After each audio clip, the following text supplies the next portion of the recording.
quickly, I just got the Kemper player and I wanted just to talk about it. I basically have been using a Kemper for years and it's just been my backline. I ran my pedal board and I ran into it through the effects loop and back into my board. And I really rarely touched actually anything on the Kemper. I would load up my profile and that would be it for, weeks at a time. And so when I actually heard about the Universal Audio Ruby, I switched to that because that could be on my board.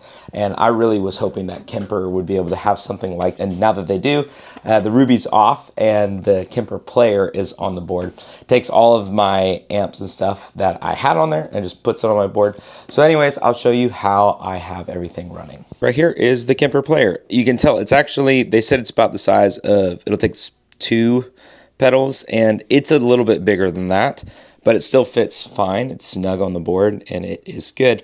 Basically what I have set up is I have 5 different amps that I have at quick access, and then each one has the same effects. I have basically a slapback, a chorus, and then also a boost in case I have a guitar solo or anything like that. And that's just on all of them. And so I can go through 5 different amps that I really like their profiles, and then I have those quick effects. Big fan of the Kemper player. I'm excited to have it on my board. I'll be using this for I don't know how long.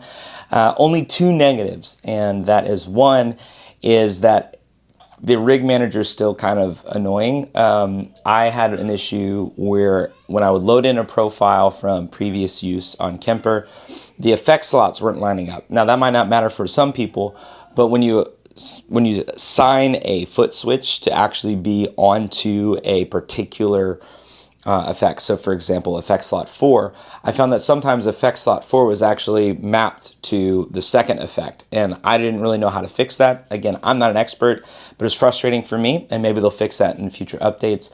And then the other thing that I would say that is maybe a little bit annoying is that I can't power this through my power supply. Now I have the Strymon Zuma. It will supply power to anything else, but it won't supply power to the Kemper, and so I have to use the wall wart, which is not ideal for me personally, but it's not that bad because in the past I would have my whole Kemper and I'd be plugging that in and plugging my pedal board in, so I still have 2 outlets that I need to use. But other than that, I love it.